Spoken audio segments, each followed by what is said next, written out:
So the irony of this video is I'd made it, or I'd intended to make it to put the guys' mind at ease in America. I'd sent some RBs and some Barras to America as part of the business of TUF Motorsports.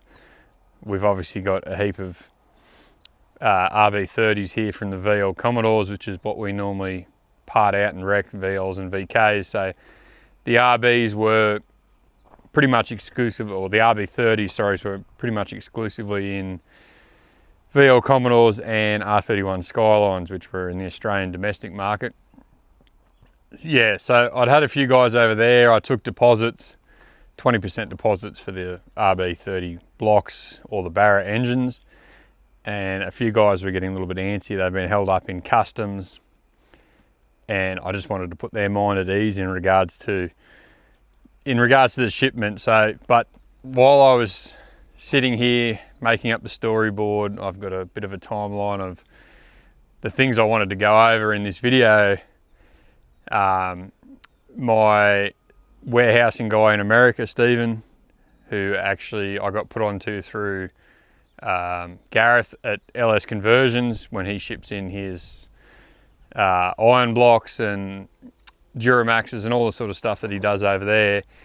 He's emailed me and said that everything's turned up, it's ready to go, and he's working on that at the moment. So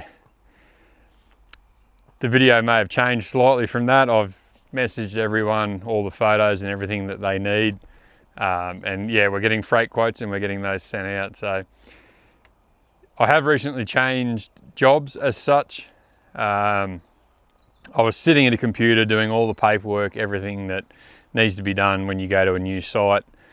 So I've gone from a 4 and 3 roster Monday to Friday night, so to speak, to a 7 and 7 roster. I'm just trying to get a bit more time to do the things in the business that I want to do. And on a 4 and 3, I would finish Friday morning and I'd sort of be going back Monday. So I'd have a couple of days of that between building the VL as well. It was just a little bit short. So now that I'm on a 7 and 7, I can get a bit more time to get a bit of a roll on with the things that we do want to do. And that was part of what I did with the RBs and the Barras going to America. So yeah, the camera's having a bit of a moment. It's not really liking me waving my hands around, it's turning the camera on and off. So, but yeah, sending the RBs and Barras to America was an avenue that we'd looked at. I've done shipments before of the Monaros, like the Monaro bumpers and the HSV bumpers, to America. So sending those sort of parts to America is probably not really something new for me, but sending the RBs and the Barras is. In Australia, you will sell Barras, you will sell the RBs, probably not as frequently as you would if you sent a shipment to America. So we're trying to maximize the value out of the cars we have. These VLs aren't show quality vehicles, they're parts cars. So yeah, we need to try and maximize the value we can get out of them, and sending them to America was part of that. In relation to that, so the shipment we sent 4 RBs, 2 of them were just blocks, 2 of them were bottom end with crank and rods, and then some Barras, some BAs, a BF and an FG. So the breakdown of prices on my little storyboard here. So it's $523 worth of plywood. So we went with plywood because when you ship to America, you have to either have the crate heat treated. So you would have to build the crate here, send it away, get it heat treated, bring it back, and then package it. If you go for something like plywood, which is already a heat treated product, you don't need to go through that process. So yeah, and then the shipping to get it to America was $2,865. We paid a $44 port access fee in Botany here in Australia. The customs tariffs, clearancing fees, processing fees, all that sort of stuff was $1,584. And then the loading fees, the storage fees, again, well, not again, I haven't mentioned it, but when you look at international freight, it's, I don't know whether guys in ports and things will try and take advantage of people as such, but yeah, there is fees for every single thing along the way. So there's forklift fees, there's storage fees. I got hit with $250 worth of storage fees because the people that I'd pay the customs tariffs with weren't talking to the people at the storage facility and didn't give the okay for Stephen to go and pick the crate up. So I got hit with $250 for that. So yeah, the loading and storage fees, that side of things ended up being 1,908 Australian dollars. If you work that out across the 8 engines that we had, it's a total of $865 per engine to get them landed in America and to the warehouse where Stephen is. So for all those people out there that see the prices of barras in America, see the prices of what you can buy barras here for in Australia, and think, you know, oh hell, I'm going to make a huge amount of money, which there is guys in America that have got FG motors for sale over there for next to 8,500 Australian dollars, which is up there. The prices we charge were nowhere near that, but once I pay Stephen and do all the rest of it, I think I had the RB30 blocks at $1,200 US, and then the barras were at $1,500 US. So when you take all that into consideration, I must say, did I make a great deal of money? Probably not. But it was a business opportunity for us. I wanted to get back into the US market. You can trade on the US dollar a little bit and try and make it profitable that way. And in the future, it might open up more opportunities. If there's guys out there that have warehousing in America, if there's guys out there that can get, you know, the 6 litre iron blocks and do a trade deal, definitely open to that. But yeah, it's got to be beneficial for both of us. You have to pay all the shipping and port fees on your side. We'll pay it on this side. We'll do exchange. We've got plenty of storage here for all that sort of stuff. But yeah, there's not a great deal of money in it. But if you were to sell, you know, 4 RBs in America, in a pretty short period of time, you'd probably sell 1 here in Australia for that sort of money. So yeah, it's more of an experience thing and opening up that market. Yeah, so going on from that, I'll touch on the VL. I think I said it in the last video in regards to, I had been pumping out the content, guys had been following it, and I thought, you know, I want to get this thing started, get the video of it starting, running. That's what we're all here for with these Summernats builds and the builds that everybody sort of tunes in for, I guess. If you aren't tuning in for builds, this probably isn't the video for you. You've probably realised that by now and clicked off it. But yeah, I'd gotten to a point where I wanted to get it running, whereas I should have really been focusing on taking a step back and sorting out the issues that I needed to sort out, you know, the tail shaft, the fuel system, getting it on the ground, the wheels fitting, the ride height, the level that I wanted. So you need to make yourself a list of especially parts that you need. Out here in the central western New South Wales, we don't have the parts stores that are just around the corner that stock things that you need. I regularly go to Rocket. It's probably an hour and a half drive, but it's quicker to do that than it is to sit there on eBay and order it from wherever you need to order it from. Yeah, so I took a step back and I just thought, right, I'm going to start ticking some boxes and get to where we need to be. On the flip side of that, it is, we make these videos for you guys out there, and obviously your support helps. We don't have a huge budget. We're not in the business of doing builds like this. We don't have guys paying us to do these builds, so it's more of a thing on the side. showcasing the parts that we have, where we use them and what we can do with them.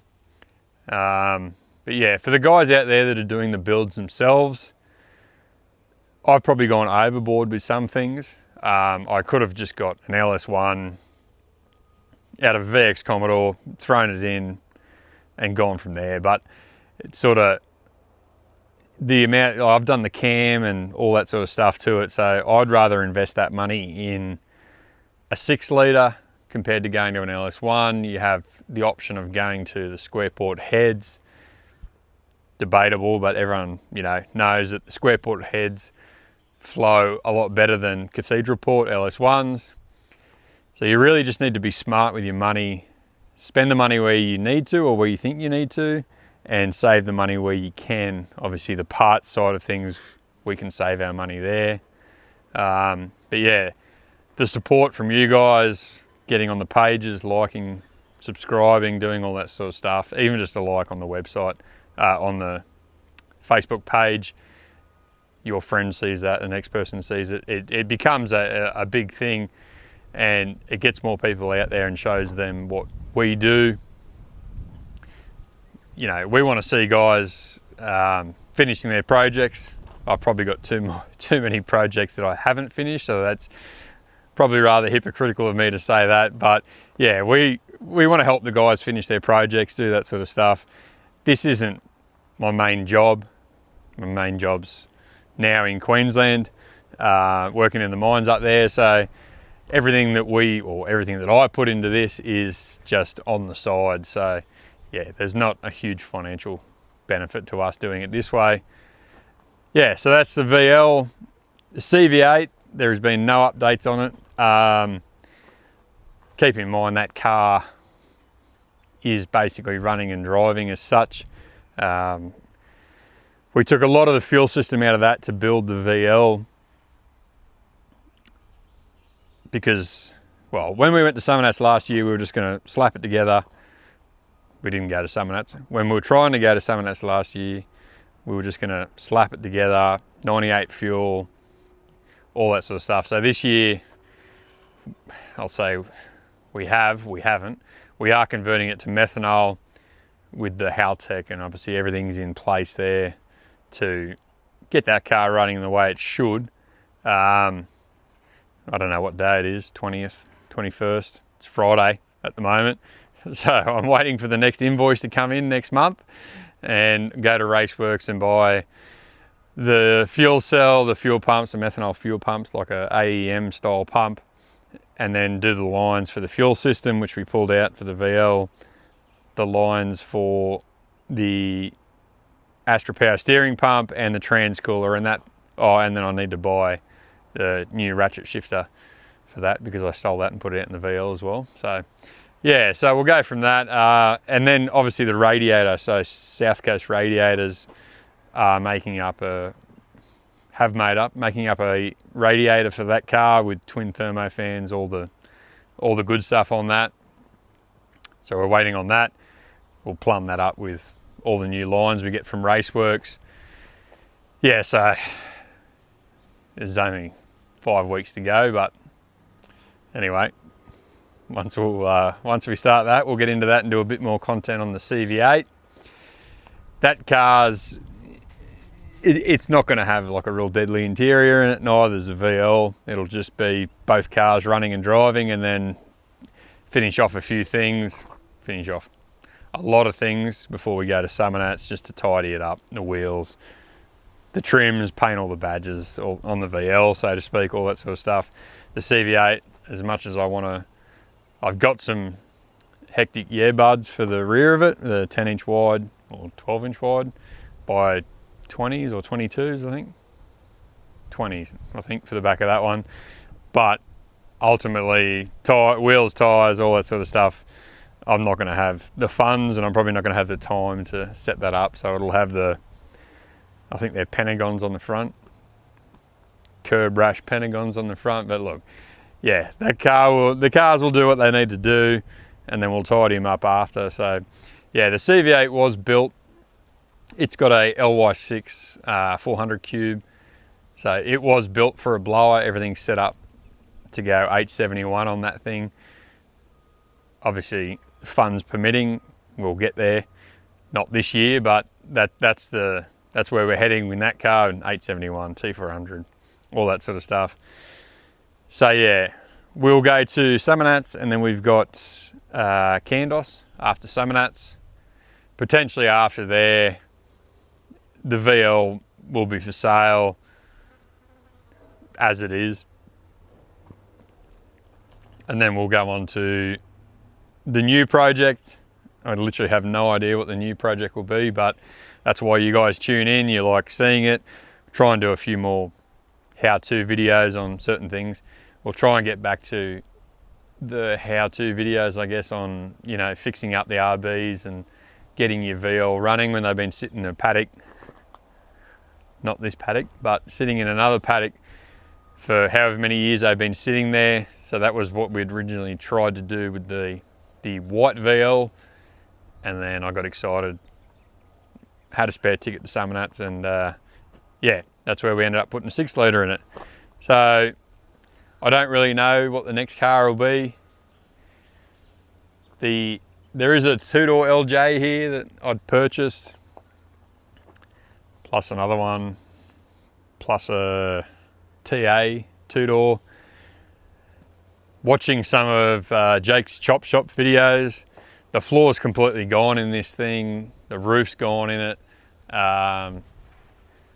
The engine bay in the rear is pretty good, so I had considered just cutting the floor out of it, putting the guards off the TA on it on the side. So yeah, I thought about fixing everything up on the inside, so sandblasting, doing the copper primer, everything, doing all the spot welds on it, and then just cutting the floor out in it. Barra supercharged, potentially, methanol Barra supercharged, not really sure. Or we'll do another VL, VK, we've got a few projects, so I'm not sure. Whatever you guys want to see, I guess we'll do it. Again, comes back to just hit us up, comment, tell us what you want to see for I guess that will be the Summernats build for the following year. If the VL doesn't sell, we'll just continue on with that. Make it the better car that it probably deserves. T400, a decent diff in the back of it. And yeah, go from there. So I'm going to get out of here. We're going to get back and sort out the shipment to America with the Barras and the RBs, even though we're pretty much sorted there on that front now. But yeah, we'll punch this video out, we'll put it up. I'll send a link to the guys in America just so they can see the face that's behind TUF Motorsports, so to speak. It's probably not really, I'm probably more suited to doing radio shows than videos, but anyway,